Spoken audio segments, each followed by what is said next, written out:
Hey guys, welcome to another episode of Street Photography Shots Explained. So today I'm going to be talking about three of my street photography shots, and this time we're actually here under a tree in the Trinity Park, mainly because it's extremely hot right now and I don't want to be out in the sun.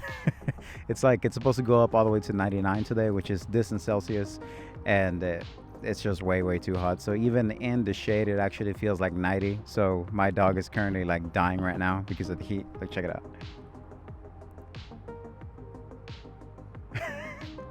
So we're gonna go ahead and try to make this as fast as possible so we can head back home and be in the AC. Okay, so for the first shot today, I'm gonna go ahead and talk about morning snack, which is this shot right here.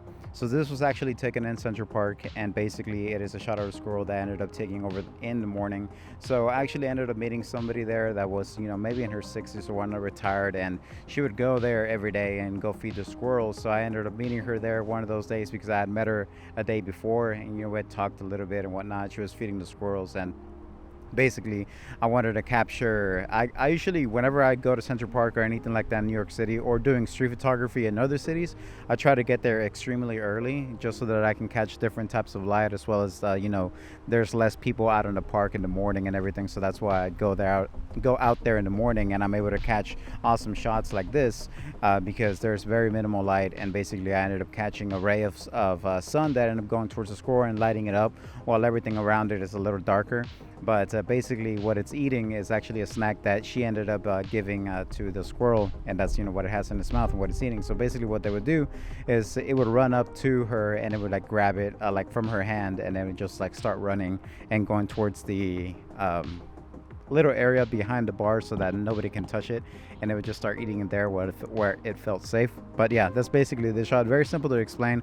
Just a ray of morning sunshine going towards the squirrel and lighting it up while everything around it is darker.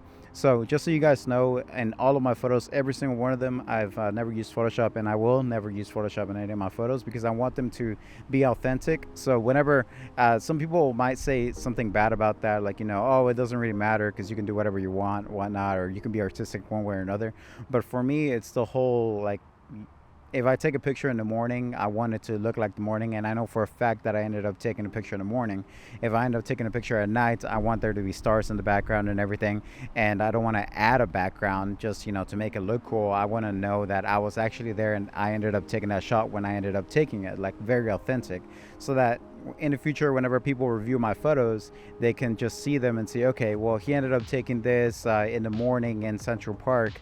Oh, okay, so he was actually there in the morning at Central Park. He didn't do any crazy editing to make it look like it was the morning. It was actually, he was there at that time of day, and it's very authentic. So that's why whenever I take photos like this, I always try to not Photoshop at all. I don't even have Photoshop on my computer. I do everything through Lightroom. Don't change any backgrounds whatsoever. Maybe I'll manipulate stuff with Radial and make things darker or whatnot, but I'm not going to change the background or add light or anything like that, because I just feel like that takes away from the image and takes away from the memory that I made whenever I was taking this photo. But yeah, just going into a little rant right there. But yeah, this is the shot that I want to go ahead and talk about. That's the first shot. And then for the second shot, it is called Ever Changing Painting, this shot right here. So for Ever Changing Painting, whenever you're in Texas, a lot of the stuff tends to look the same, especially if you walk around in the same parks every single day. So since I do walk around here a lot with my dog, and I'll walk him and take pictures of nature, trees, different types of light and everything, after a while it doesn't get boring, but it gets really repetitive. So that's whenever I start looking at the sky, especially like right now when there's a lot of storms going around and whatnot. That's why the sky looks completely different from one time to another. It'll rain all of a sudden, and then maybe like 10-20 minutes later it'll stop raining, and you'll just see beautiful clouds with the sunset going through them and everything. And this is just one of those shots where it was supposed to rain that day, but it didn't, and basically all the leftover clouds that didn't want to rain ended up going over the sun and sunset, and that's how I was able to catch this. So by my eye, I was able to see many more rays of sunlight whenever I was taking this picture. And you can see some of them on here, especially with the main subject, which is that light post in the middle, right next to the freeway. But you still can't, it's not as prominent as it was in real life for me, seeing it with my own eye. I could see the rays of sunshine much better. And yes, I could have edited this much more to like make it more dramatic and everything, but I wanted that light. And if you look at the very top right of the photo, you can see some of those rays of sunshine that I was talking about.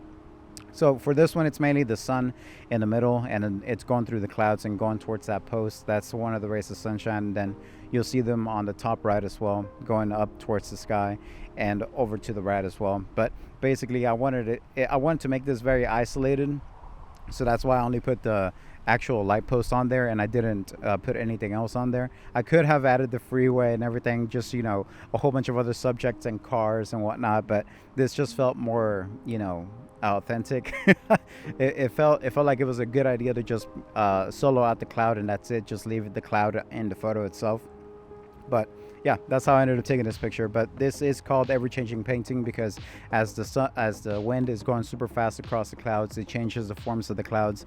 And if you take multiple pictures like I did on that day, if you guys, especially you guys that go through my photos and actually see my story and everything, for this one I actually ended up taking multiple pictures of that same storm cloud going across the sky, and it kept changing shapes, and it's basically like I said, an ever-changing painting. It just keeps changing as time goes by because the wind keeps forming and deforming the cloud and making it look completely different.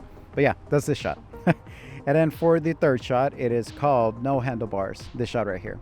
So for No Handlebars, this is actually in Philadelphia, Pennsylvania.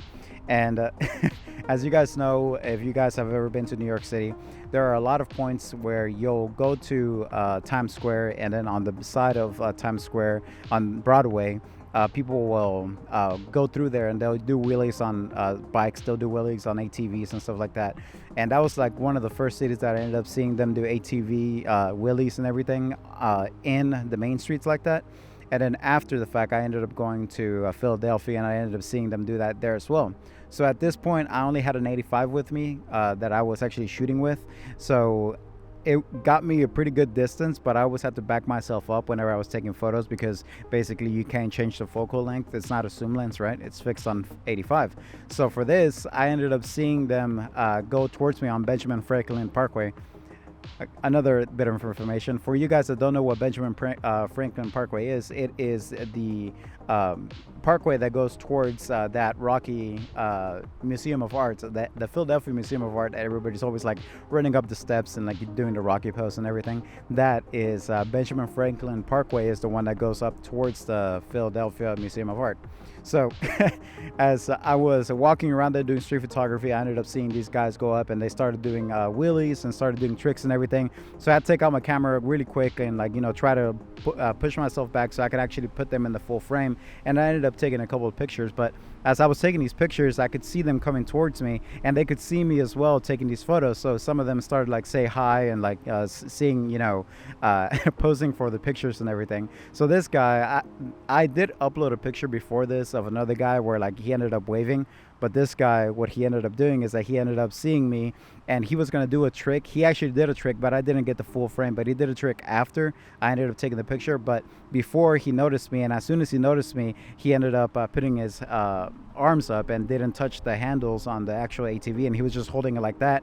And he did that for like maybe like 2 seconds just so I could take the photo. And then after the fact, he kept doing the wheelie, right? He kept going forward, and then he ended up doing like a side trick where he like kicks to the left or whatnot, and he was able to do that. Ooh, there's an ant on the lens.